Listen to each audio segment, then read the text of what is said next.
un événement assez de talent. Donc pour cette 10e édition, merci encore une fois à Talent de nous accueillir ici. On est toujours très bien reçus et toujours très content de venir et de présenter de super projets ici. On s'appelle l'Asset. Vieux t-shirt assez vintage. Vintage parce que ça fait bien 4 ans qu'on est actif dans l'écosystème Ethereum. Et on est une association à but non lucratif. Est-ce que vous avez déjà entendu parler de l'Asset? Levez la main si vous ne nous connaissez pas. Ah, bah puisque tout le monde nous connaît, tant mieux, je vais pouvoir passer très vite sur cette présentation. Donc on est effectivement une association à but non lucratif, active depuis bientôt 4 ans. On va reprendre dans nos activités l'activité du site Ethereum France. Et on a une énorme actualité qui s'appelle ETHCC. Est-ce que vous avez... Alors levez la main si vous n'avez jamais entendu parler d'ETHCC. Tout le monde est au courant. Levez la main si vous n'avez pas encore de billets pour ETHCC. Ok, il reste plus qu'environ 90 places pour LCC aujourd'hui. Donc si vous souhaitez venir à LCC, ne tardez pas, parce qu'il y en aura bientôt plus. Donc LCC, qu'est-ce que c'est? C'est cette super conférence qu'on a fait l'année dernière, en 2018, et qu'on refait cette année. C'est une occasion vraiment unique d'avoir tout l'écosystème Ethereum et plus encore à Paris. 6 streams en même temps, 5 amphithéâtres, une classroom. Même si vous n'êtes pas familier avec Ethereum et que vous souhaitez découvrir comment ça marche, on a des tracks dédiés à onboarder les gens de tout profil, à comprendre la blockchain et à arriver à la pratiquer. Et au-delà de ça, c'est une conférence qui est assez particulière par rapport aux autres conférences habituelles où vous avez des lieux VIP, vous avez des speakers qui sont difficiles à approcher. Comme à peu près 20% des gens qui sont dans cette conférence sont des speakers, vous allez rencontrer plein de monde et aller facilement vers eux. Et puis le week-end, si vous aimez coder, il y a le hackathon Paris qui se fait à l'école 42 le vendredi, samedi, dimanche. Et aussi la Blockchain Week. Donc la semaine prochaine, vous pouvez poser vos congés. Vous avez des événements blockchain tous les jours. Ça commence ce week-end avec le Computational Law and Blockchain Festival in Paris. Donc voilà, un hackathon et une conférence sur les liens entre droit et blockchain, droit et informatique, et notamment blockchain. Et le lundi, encore plein de choses, dont le Ethereum Magician Council of Paris. On a un meet-up, on n'a pas de meet-up nous ce jour-là. Non, mais il y a enfin, je ne vais pas lire la totalité des trucs, vous pouvez regarder. Donc c'est blockchainweek.fr. Et si vous voulez organiser des événements pendant cette Blockchain Week, sur blockchainweek.fr, il y a un Google Form. Vous le remplissez, vous créez votre événement. Le site est hébergé en open source. Eh bien, j'ai rien d'autre à vous dire, à part qu'aujourd'hui, on est très heureux de recevoir des membres de l'Asset, notamment Rémi, qui vient de nous parler de DAI, et aussi le projet CryptoBooks. Et encore une fois, merci à Talent de nous recevoir aussi bien chaque fois. Bonsoir à tout le monde, à tous, toutes et à tous. Donc je me présente brièvement, tu te présenteras toi, Jean-René, après, hein, pour pas être impoli. Donc Thibaut Verbis, je suis avocat, passionné de blockchain depuis à peu près 4 ans. C'est aujourd'hui mon activité principale, je peux le dire, j'en suis fier d'ailleurs. Et je vais vous raconter juste la genèse de CryptoBooks, l'histoire qu'il y a derrière, parce que je trouve que c'est une histoire intéressante, parce que pour moi CryptoBooks est une chouette histoire à raconter quand on parle de token économie. C'est pas tous les jours. Alors ça commence par une histoire un peu embêtante. Ma passion, c'est écrire des romans. Depuis longtemps, c'est mon hobby. Et mon premier roman a été publié il y a à peu près une dizaine d'années. Et à l'époque, j'ai signé avec un éditeur qui avait pignon sur rue, qui était connu, etc. Donc j'avais toutes les raisons d'être en confiance.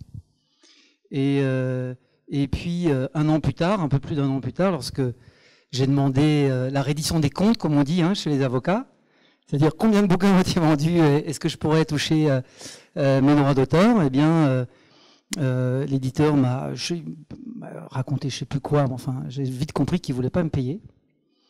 Et on est rentré dans un contentieux. Bon, je suis avocat, donc a priori je devrais pouvoir me débrouiller, mais tout avocat que j'étais, je me suis retrouvé dans une situation quand même assez embêtante, parce que je lui ai envoyé un avocat, parce que les avocats ils ont aussi leurs propres avocats quand ils ont des problèmes, comme tout le monde, et pour casser le contrat. Et ça fait 5 ans, j'ai toujours pas touché mes droits d'auteur. Parce que à un moment donné, j'ai même arrêté les frais, parce que on est rarement Marc Lévy dans ce métier de l'édition.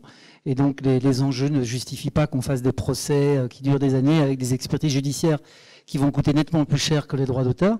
Et donc, certains éditeurs, et là, ici, je ne vais pas le citer, mais c'était un éditeur qui avait pignon sur rue, certains éditeurs jouent là-dessus. Ils spéculent sur la faiblesse des auteurs, en se disant, et c'est souvent le cas, hein, que les auteurs sont déjà bien contents d'être édités. C'est vrai qu'on est un auteur, on a un peu une relation paternaliste avec les éditeurs, c'est la reconnaissance du père. Hein. Je suis reconnu, je suis édité, je suis tellement content, tellement flatté. Je peux en plus demander mes droits d'auteur, quoi. Hein. Il y a un peu de ça dans l'édition. Et donc, ce que j'en ai tiré comme enseignement tout simple, c'était que l'édition, c'est une black box. Parce que même si le juge avait ordonné la reddition des comptes, le juge n'avait aucun moyen de savoir si la reddition des comptes était correcte. Sauf à envoyer peut-être 3 auditeurs de KPMG, etc. Et même, donc c'est une black box. C'est une black box avec des intermédiaires, parce que là je ne vous parle pas des autres intermédiaires auxquels j'ai pas dû vraiment être confronté, mais il y a pas mal d'intermédiaires évidemment dans le monde de l'édition, et avec des pratiques qui ne sont pas toujours ni honnêtes ni transparentes.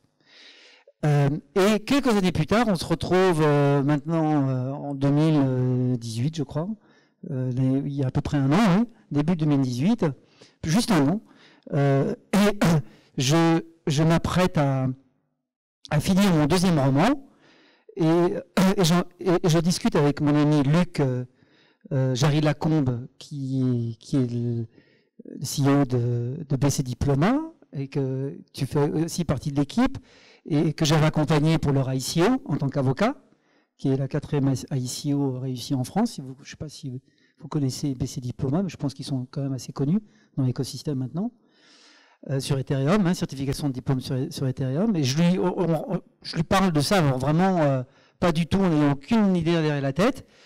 Et puis il me dit, mais attends, utilisons la blockchain. Et instantanément, je me suis dit, alors oui, on va le faire, et je vais surtout pas aller présenter mon bouquin à un éditeur. On va le faire maintenant de manière un peu plus intelligente. Et c'est comme ça que CryptoBooks est né, aussi simplement que ça. Au détour d'une conversation, c'est souvent ça la vie. Hein. C'est une discussion, une rencontre, et tcha, il y a quelque chose qui s'enclenche. Et CryptoBooks est né aussi simplement que ça. Et il nous a paru évident que la blockchain était une réponse pertinente à un problème réel. Parce que on dit souvent que la blockchain, c'est une solution à un problème qui n'existe pas. Je ne sais pas si c'est l'expression qu'on utilise, je ne sais plus si c'est l'expression qu'on utilise.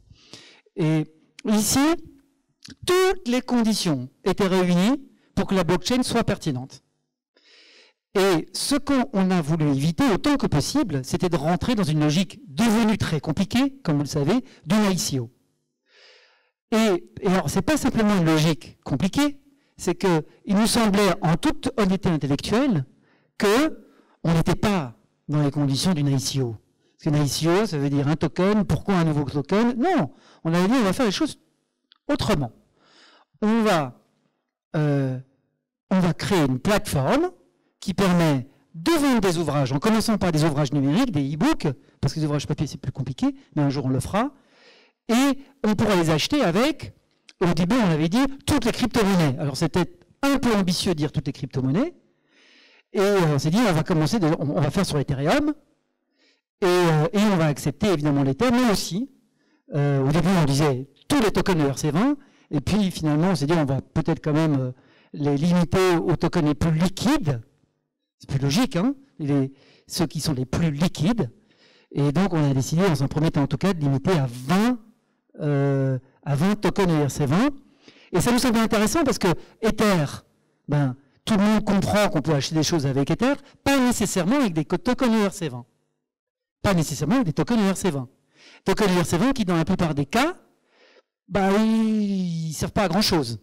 Parce qu'il faudrait pour ça que la technologie promise, l'application promise, soit déjà disponible et que vous puissiez les dépenser, vos tokens ERC20. C'est quand même encore aujourd'hui assez rarement le cas. Donc il y a des millions de gens qui se retrouvent avec des tokens ERC20 et qui ne savent pas quoi en faire, mais qui, pour certains d'entre eux, en tout cas les plus liquides, ont une valeur d'échange. Donc aussi, c'est pas compliqué d'un point de vue informatique d'également accepter les tokens ERC20 sur Ethereum. Et donc l'idée était aussi simple que celle-là dans un premier temps. Et puis je vais te passer la parole. Bonsoir. Tendance à beaucoup parler. Oui, un petit peu. Bonsoir, je m'appelle Jean-René. Alors voilà, donc Thibaut vous a raconté l'histoire. On s'est dit avec la blockchain, on bénéficie d'une transparence, on bénéficie de l'immuabilité. Donc toutes les transactions, un éditeur ne pourrait pas dire dans ce cas-là, non, en fait, tu n'as pas vendu autant de livres. T'as pas...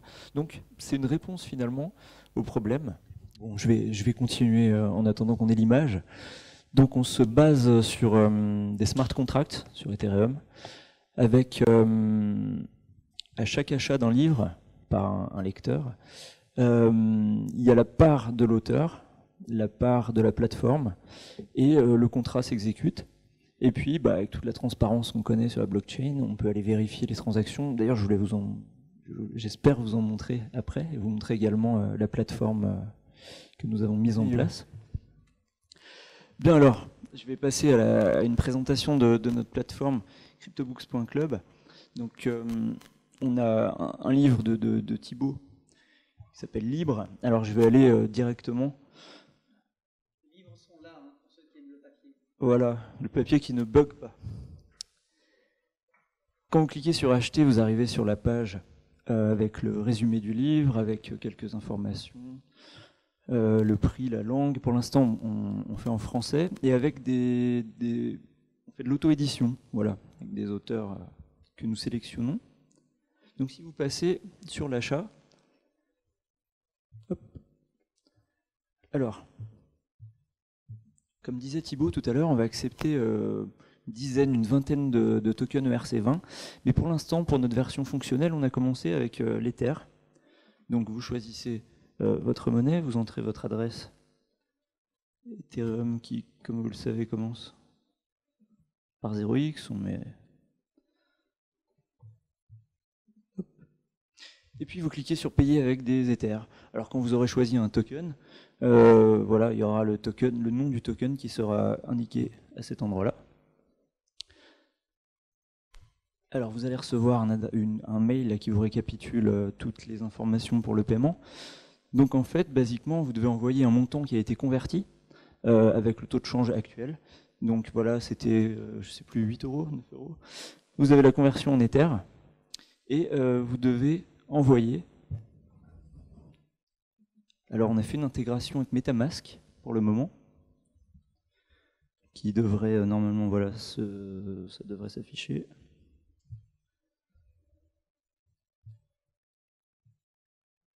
Voilà. Donc vous faites votre transaction. MetaMask, c'est utilisable avec un Ledger NanoS, avec n'importe quel portefeuille hardware ou votre portefeuille papier ou en ligne. Donc je vais pas aller jusqu'à la transaction, mais je vais vous en montrer une de cet après-midi. Et donc je vous parlais de transparence tout à l'heure, et vous pouvez vous apercevoir que quand le contrat est exécuté, automatiquement, les ayants droit reçoivent leur part du livre. Donc globalement, on a la part de la plateforme et la part de l'auteur. CryptoBooks, l'idée c'est aussi de donner une plus grande part à l'auteur que ce qu'on peut retrouver sur d'autres plateformes. Et c'est de permettre à l'auteur, si par exemple, comme Thibaut, tu as une traductrice pour ton livre en anglais, ou si pour une couverture, si vous avez un graphiste, etc., c'est de les intégrer au contrat. Et donc, voilà, ils ont la certitude de recevoir leur part, tout est transparent.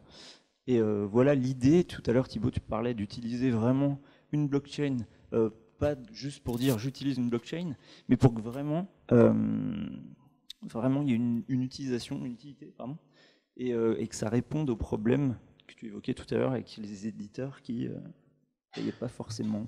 Je vais revenir un tout petit peu sur la plateforme.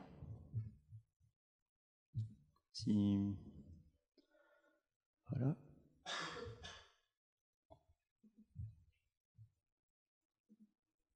C'est beau l'informatique.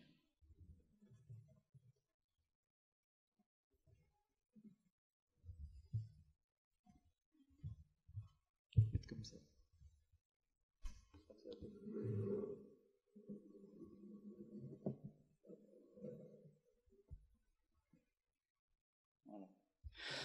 Alors au niveau de l'interface, en dessous on a un carrousel avec tous les livres qui seront présentés.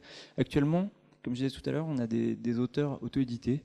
Donc on a Thibaut, on a un livre de Bruno Coleman sur la bourse, une machine infernale. Oui, je vais lire juste après. On a un livre, alors là, pour changer complètement de thème, c'est très à la mode, les feel good, ma vie commence maintenant.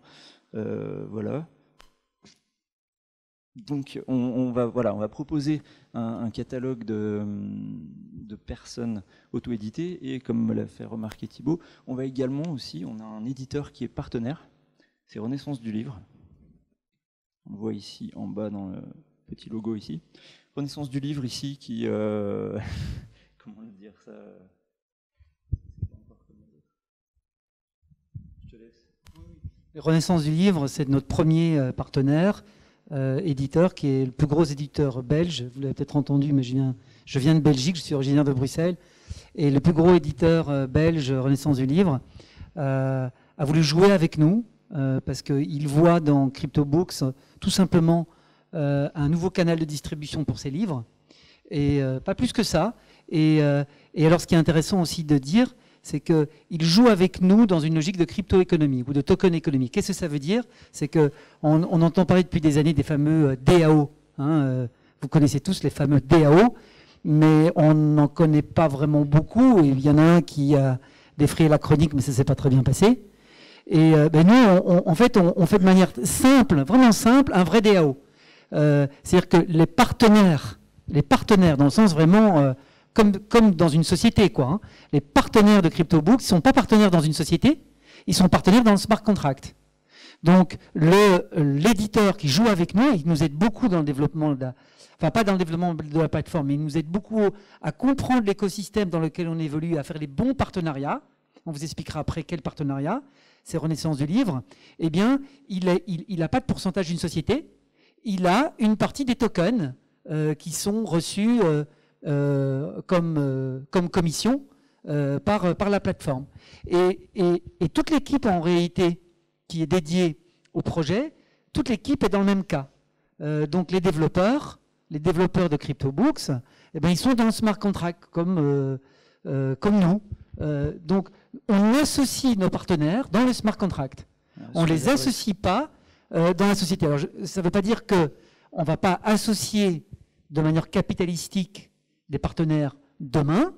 C'est juste petite parenthèse, nous allons bientôt rentrer en levée de fonds quand même, parce qu'on a fait tout en token économie, mais aujourd'hui, ça a encore des limites. Aujourd'hui, on a encore besoin un peu de fiat pour se développer, on ne peut pas tout payer en token. Pensons à la TVA, par exemple. Je peux vous dire que le plus gros casse-tête de CryptoBooks, le plus gros de loin, c'est pas la techno, c'est pas le business model, c'est pas la communauté, c'est pas trouver des auteurs, c'est pas faire des partenariats avec des... Non, c'est pas ça le plus compliqué. Le plus compliqué, c'est la TVA. C'est la TVA. La TVA, c'est un cauchemar. Et on va pas rentrer dans les détails de la TVA, mais c'est un véritable cauchemar. Merci, j'ai un micro également. Voilà. Alors, on va avoir... Je continue rapidement sur les livres. On va proposer également tout le catalogue francophone d'e-books, voilà, qui nous permettra d'avoir des titres comme voilà, Marc Lévy, enfin tous les livres tous les grands livres, voilà, vous voulez acheter votre livre pour le lire sur votre liseuse à la plage, eh bien voilà, ce sera possible de l'acheter en Ether et très prochainement en token sur cryptobooks.club. Voilà, je pense qu'on a pris déjà beaucoup de temps. Je ne sais pas si on a encore... Ouais. Je sais pas, c'est Jérôme qui est le gardien du temps? C'est toi? Est-ce qu'on a encore quelques minutes ou des questions? C'est bon, je vais... Peut-être, si tu veux bien, Jean-René, qu'on donne la vision aussi de ce qu'on veut développer, parce que oui. Ce n'est que la première étape. Ceci... Je comment? Je vais le faire. Tu veux le faire? Allez. Oui, donc comme disait Thibaut tout à l'heure, la token économie, la façon dont on a développé actuellement le site, voilà, il y a certaines limites. Donc on a créé ce site fonctionnel, vous le retrouverez d'ici quelques jours sur cryptobooks.club. Là actuellement, c'est pas la version, il n'est pas encore en ligne. Et d'ici quelques jours, vous pourrez également utiliser les tokens. Donc vous pourrez vraiment acheter, le site fonctionne, vous pourrez acheter pour l'instant les livres que vous avez vus et ceux que nous allons mettre dans les prochains jours. Mais voilà, on a une vision plus grande qui va nécessiter, comme disait Thibaut tout à l'heure, une levée de fonds. Dans l'idée, on souhaiterait également permettre le paiement en carte bancaire, mais avec une conversion qui se fera pour bien sûr utiliser les smart contracts, puisque c'est l'essence même finalement de CryptoBooks.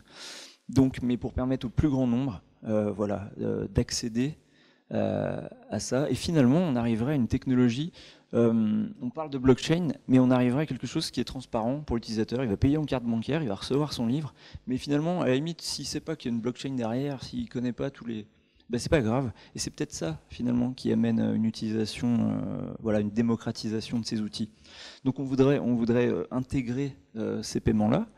Et ensuite, au niveau de la vision, ah oui, on aimerait réinventer, c'est pour ça qu'on l'a mis tout en haut, ensemble réinventons le livre, on voudrait créer une grande plateforme où on peut retrouver des tas de ressources comme des graphistes, des traducteurs, des relecteurs, avec un système d'évaluation, parce que c'est ça la difficulté, tu me le disais encore à midi, vous êtes auteur, vous voulez faire traduire votre livre en anglais, c'est pas évident de trouver quelqu'un qui vous fasse une belle traduction. Vous, c'est pas évident de savoir si la traduction est top ou pas, si elle correspond bien à l'esprit de votre livre, etc.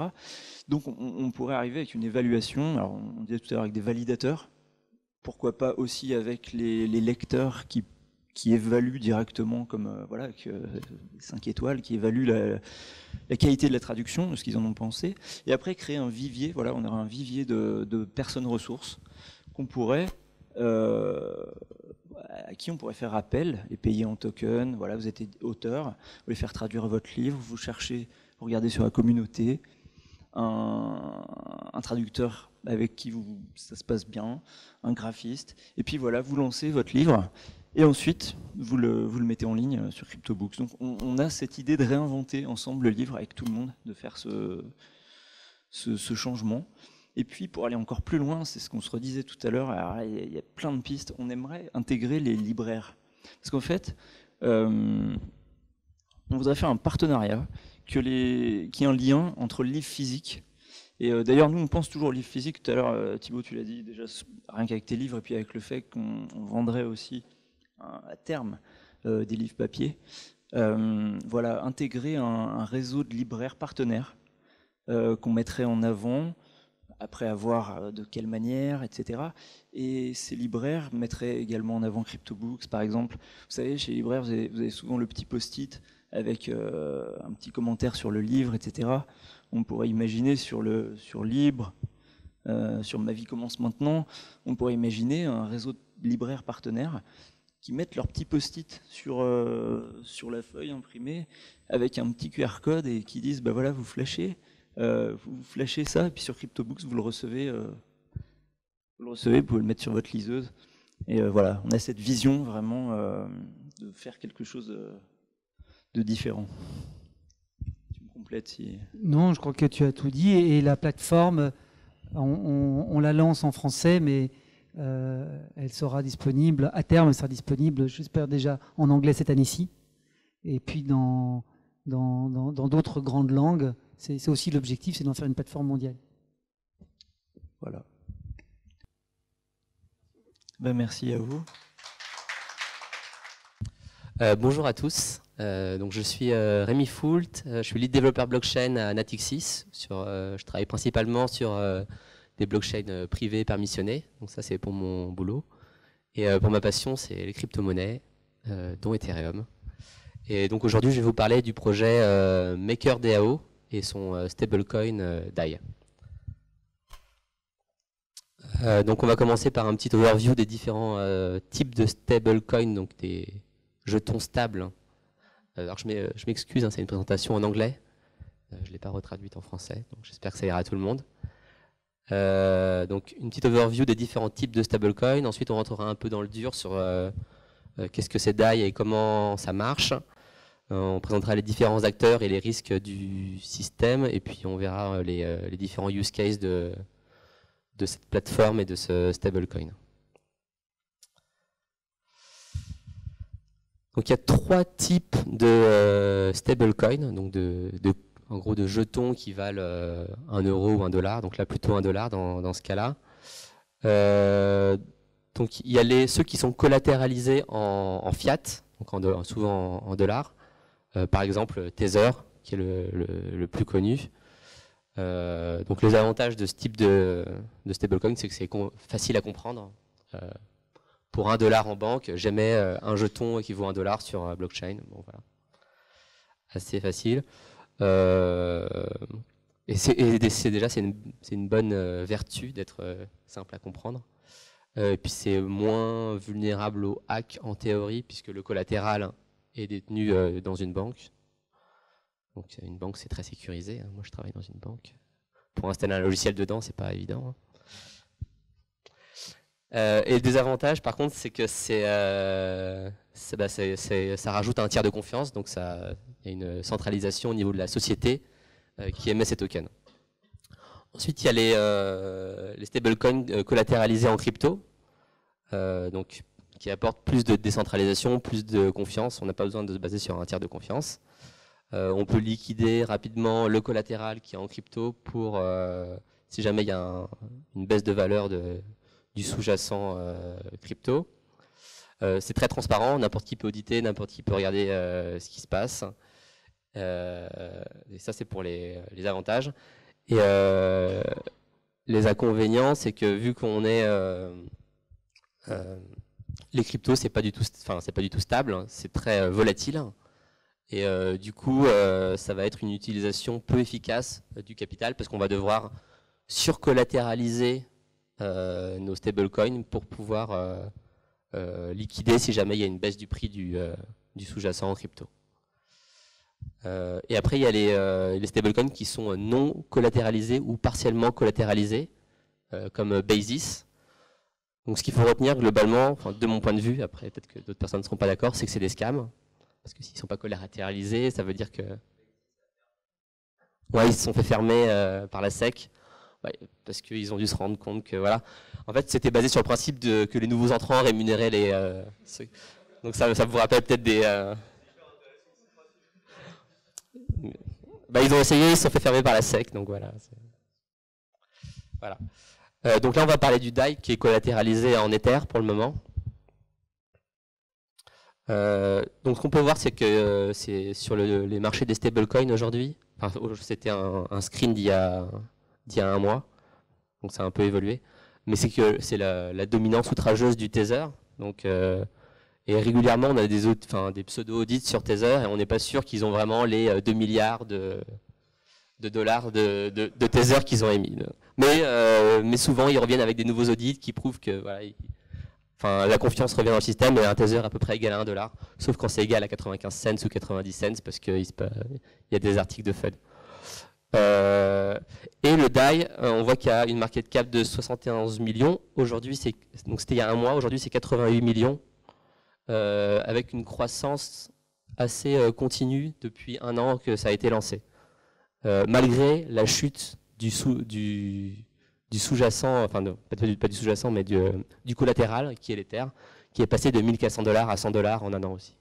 Donc prix divisé par 14.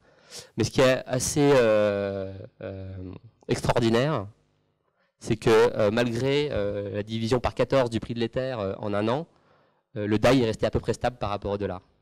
Donc ce qui prouve, déjà, avant de regarder comment ça marche, que ça marche. C'est un bon stress test, on va dire. Alors, il y a quelqu'un qui a dit un jour sur Twitter, les stablecoins, comment ça marche. Donc si un stablecoin, c'est un token qui est backé par des dollars déposés dans une banque et que les dollars déposés dans des banques, c'est des promesses pour des dollars papier, pour des billets. Alors un stablecoin, c'est une promesse de payer une promesse, de payer une autre promesse, de payer absolument rien.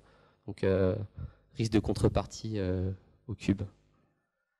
Donc c'est pour ça que voilà, il y a un nouveau type de stablecoin qui est apparu, le stablecoin complètement transparent, collatéralisé, on va voir surcollatéralisé en Ether, donc le DAI.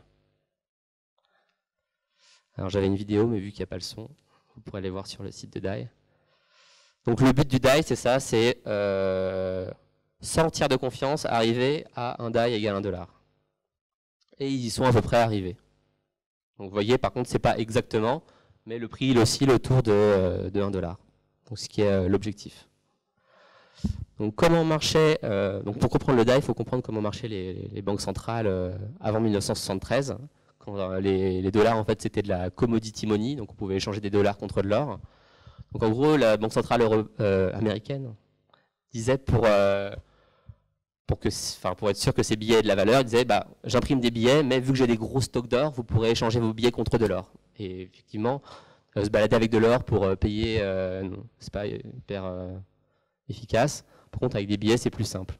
Mais si vous voulez, vous pourrez toujours échanger vos billets contre de l'or. Donc ça, c'était jusqu'en 1973 et jusqu'aux accords de Bretton Woods.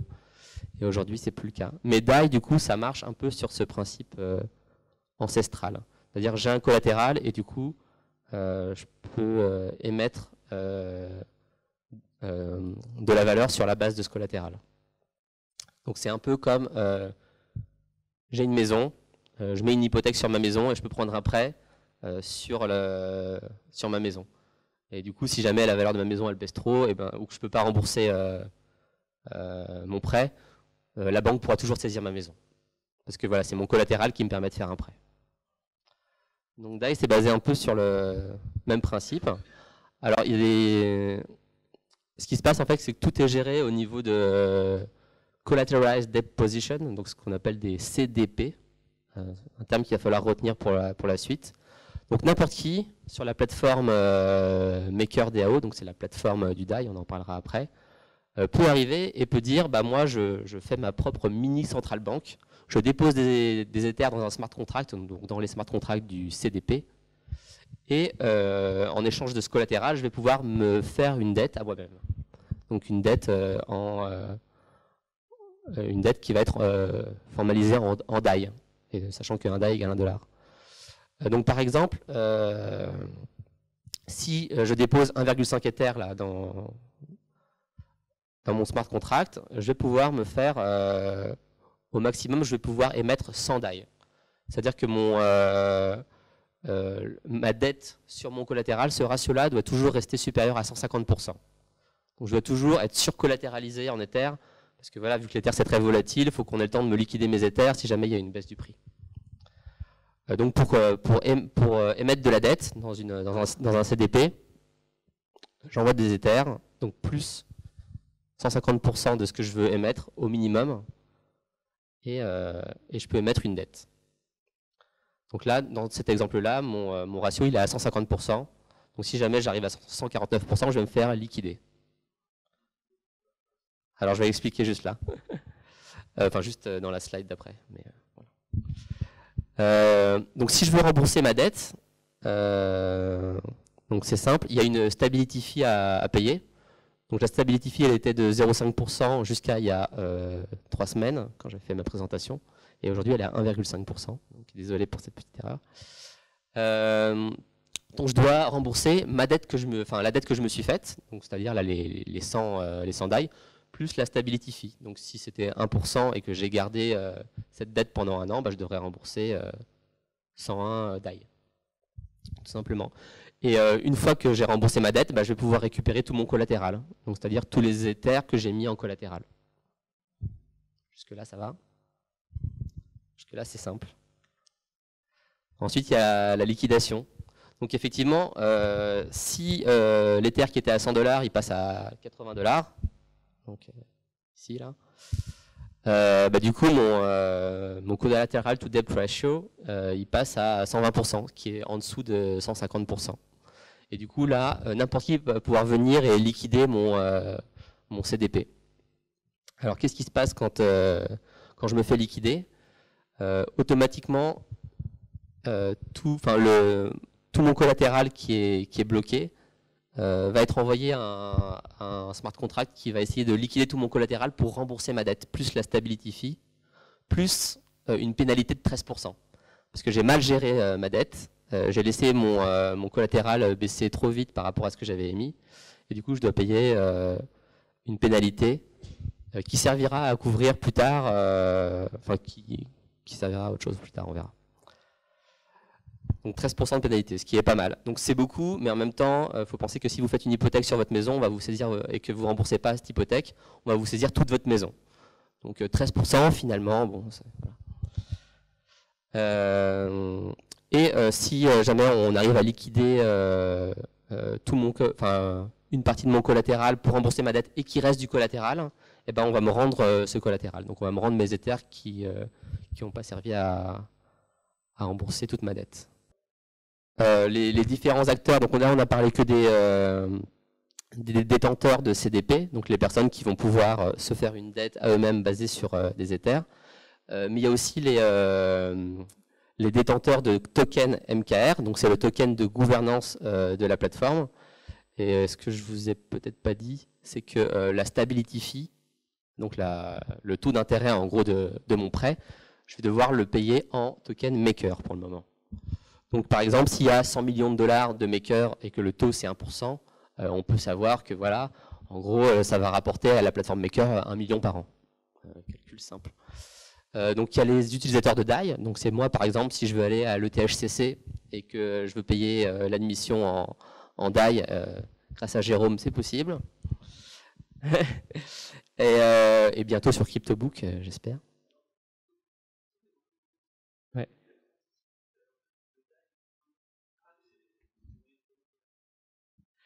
Voilà, mais c'est bien parce que du coup, effectivement, payer en Ether, bah, c'est un peu pour la user experience, c'est pas fou.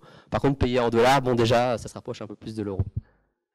Alors après, au niveau des utilisateurs, il y a les keepers. Donc les keepers, ça va être les gens qui vont liquider les CDP. Donc dès qu'ils voient qu'un CDP passe en dessous du ratio de 150% de collatéralisation, ils peuvent le liquider.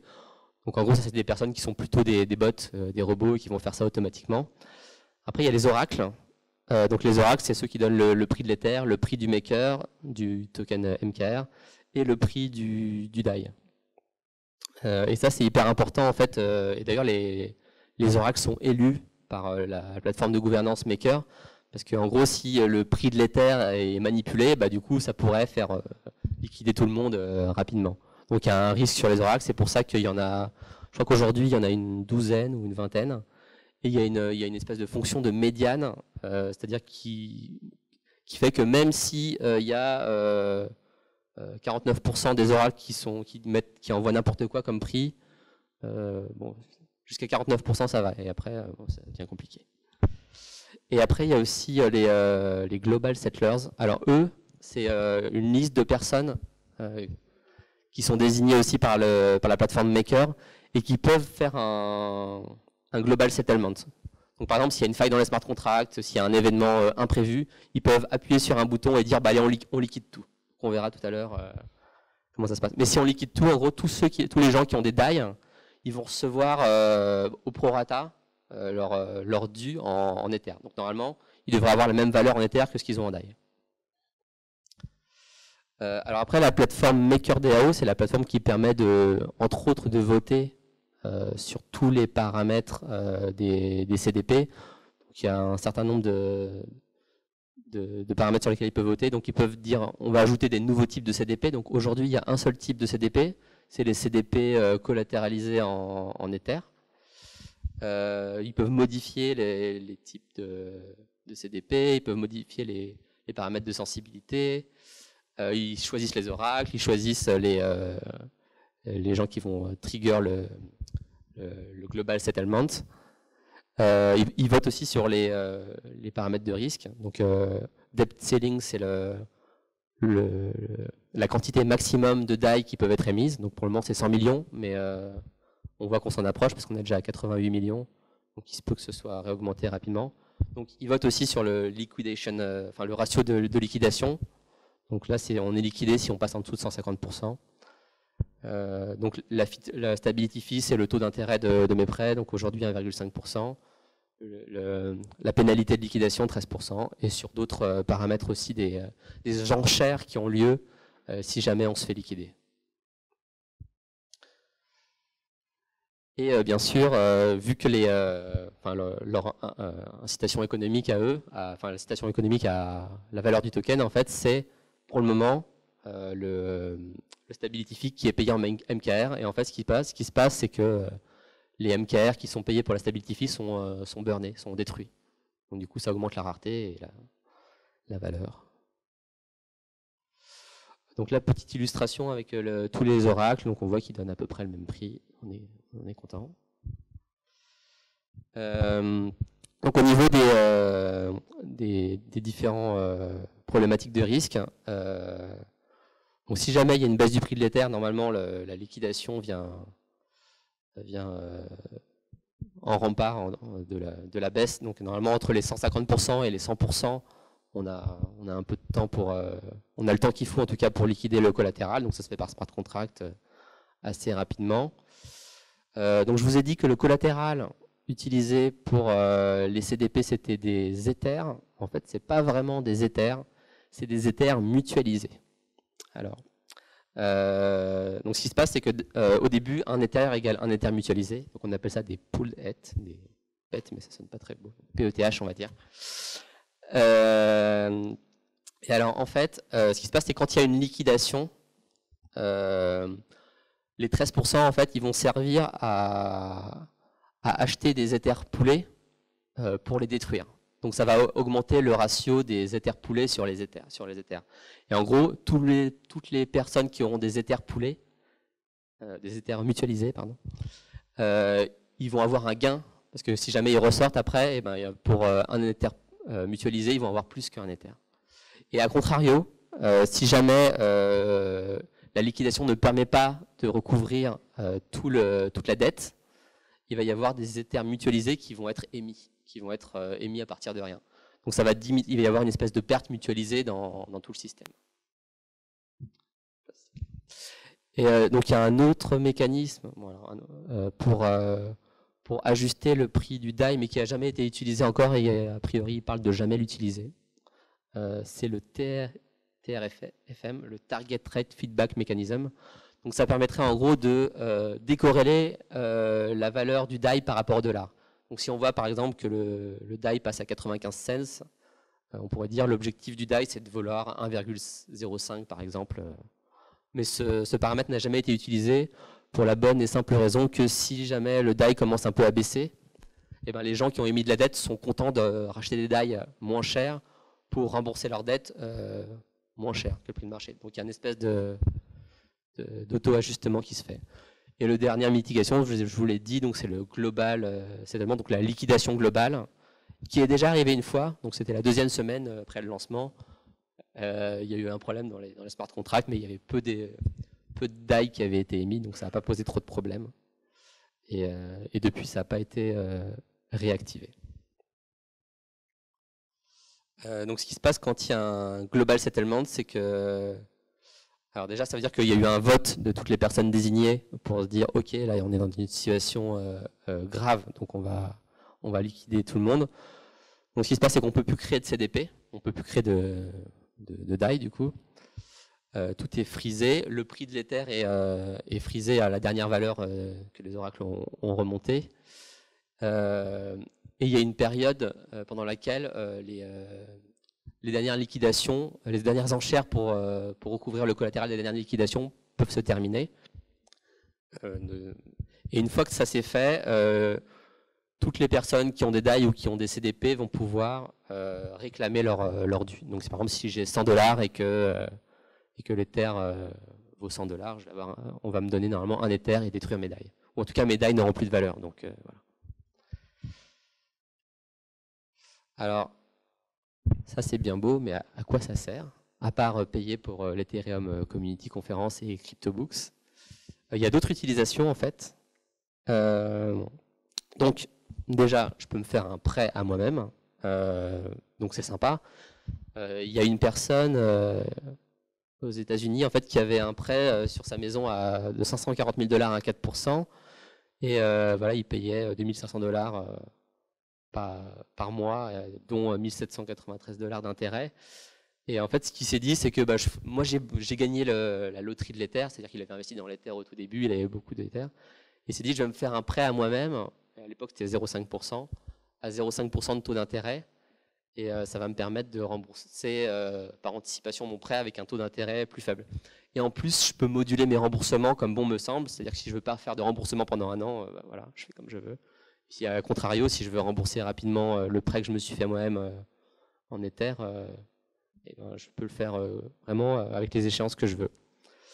Donc ça, c'est le premier cas d'usage. Mais pour ce cas-là, il faut avoir beaucoup d'Ether. Et puis, il faut croire en l'Ether. Et voilà. Mais ça permet, mine de rien, de garder, garder ses cryptos et en plus d'emprunter contre. Donc, c'est pas mal. Alors, la vraie utilisation du DAI aujourd'hui, c'est surtout le trading, le leverage trading, le margin trading. Donc, en gros, si j'ai 1,5 Ether que je génère 100 DAI, avec ces 100 DAI, je rachète de l'Ether. Et là, je me retrouve long avec un multiple de 1,66 sur l'Ether. Donc en gros, je me fais un prêt à moi-même. Avec ce prêt, je rachète de l'Ether. Et là, j'ai plus d'Ether que ce que j'avais au début. Et je suis plus exposé aussi. Et je peux faire ça plusieurs fois. Donc je peux faire... donc j'émets un certain nombre de DAI. J'achète des Ethers avec. Je remets ces Ethers dans mon CDP. Donc je peux émettre plus de DAI. Et ainsi de suite. Et je peux boucler comme ça. Et si on avait une liquidité infinie, on pourrait arriver jusqu'à un leverage de 3 fois. Donc je peux leverager mes Ethers x3 sans aucun tiers de confiance. Donc pour ceux qui sont au courant, on peut déjà le faire sur BitMEX en levier 50, mais il y a beaucoup de frais. Mais là, on peut le faire tout seul en levier 3, donc c'est quand même sympa. Et dans la plupart des cas, en fait, aujourd'hui, c'est plutôt utilisé pour ça que pour payer pour des vrais trucs en DAI. D'ailleurs, j'en ai fait l'expérience, c'était assez sympa. Donc voilà. Et alors, pour le futur, donc il y a quelque chose qui va arriver rapidement, c'est le multi-collateral DAI. Donc c'est-à-dire qu'aujourd'hui, on ne peut qu'emprunter contre de l'Ether, donc contre des Ethers mutualisés. Mais demain, on pourra emprunter contre les Ethers et quelques smart contracts, quelques tokens ERC20. Et selon les rumeurs et les partenariats de la plateforme Maker, ça serait plutôt avec OmiceGo, DGX, DGX Gold et peut-être WBTC, donc qui sont les tokens ERC20 qui wrappent des bitcoins. Donc on pourra mettre des bitcoins en collatéral dans nos CDP, ce qui est assez sympa. Questions? Est-ce que DAI a survécu à des flash crash sur, on va dire, hors plateforme? Ouais, alors il y a deux choses pour pallier au problème des flash crash. C'est qu'en fait les oracles déjà ils donnent une moyenne pondérée par volume d'un certain nombre d'exchanges qui sont prévus au début. Donc normalement ils ont tous la même formule pour donner le prix de l'Ether.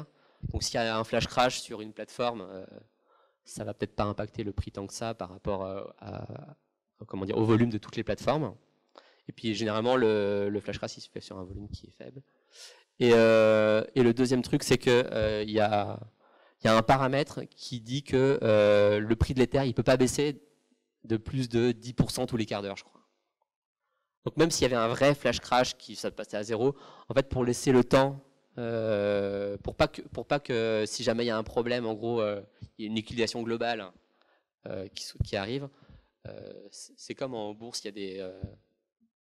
même si le prix dégringolait vraiment, on n'autoriserait pas le prix sur la plateforme Maker de diminuer de plus de 10% toutes les 5 minutes, je crois. Ce qui est déjà beaucoup. Hein, mais en gros, c'est similaire en bourse aux échanges qui disent on interdit le trading sur telle action. Sauf que là, c'est artificiel parce que du coup, le prix d'Ether, il peut vraiment dégringoler vu qu'il cote en continu sans restriction.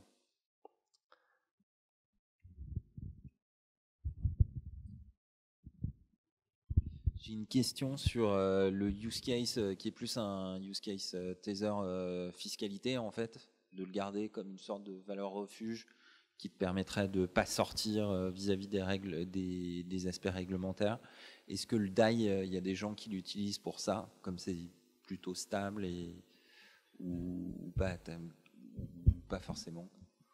Alors, je sais pas. Mais c'est vrai que si par exemple j'ai fait une ICO et j'ai plein d'Ethers, je peux les convertir en DAI et du coup ça ne m'oblige pas à reporter normalement. Et j'ai une valeur à peu près stable par rapport au dollar, donc ça me prémunit en tout cas contre la baisse de l'Ether, tout en restant dans le monde de crypto. Donc voilà, ça c'est aussi un avantage, c'est que si je vais sur un exchange EtherDAI, il y en a pas mal. D'ailleurs, Maker, ils ont fait fort parce qu'ils ont résolu le problème des oracles, de l'exchange décentralisé donc pour faire la bascule Ether-DAI et du stablecoin collatéralisé. Donc c'est assez fort. C'est une remarque sur cette problématique de j'ai récupéré plein d'Ether parce que j'ai fait une ICO ou quoi que ce soit et maintenant je veux acheter des DAI pour me couvrir contre ça. Du coup, je pense que ça va poser beaucoup de problèmes à des régulateurs. Parce que tu avais mentionné qu'il va y avoir DAI savings et c'est-à-dire on va pouvoir toucher de l'intérêt sur ces Ethers via ça. Du coup, comment je justifie après en disant vous avez vu vos Ethers? J'en ai miné, j'en ai acheté sur Kraken, j'en ai fait ci, j'en ai fait ça. Bon, et là, ça vient d'où cela? Alors, cela, en fait, j'avais un smart contract qui me distribuait des Ethers parce qu'ils étaient bloqués là. Ouais, d'ailleurs, c'est vrai que j'ai oublié, j'en ai pas parlé. Il y a quand il y aura les multicollatérales DAI, il y aura en même temps le DAI saving rate, ça me fait bien de le noter. Donc en fait, si je mets mes DAI dans un smart contract, je vais pouvoir avoir un taux d'intérêt, donc un peu comme si j'avais un compte en banque rémunéré. Et du coup, vous allez me dire comment c'est financé. En fait, ça va être financé par la stability fee. Donc si par exemple j'ai une stability fee pour les gens qui émettent des DAI de 2%, et ben, je pourrais avoir 1% de taux d'intérêt sur le DAI saving rate. Donc c'est vraiment soyez votre propre banque centrale et votre propre compte en banque et votre propre livret A, quoi. Mais après pour le problème de comment on fait avec les autorités, ils étaient déjà largués, un peu plus, quoi. Du coup, merci beaucoup pour cette formidable présentation.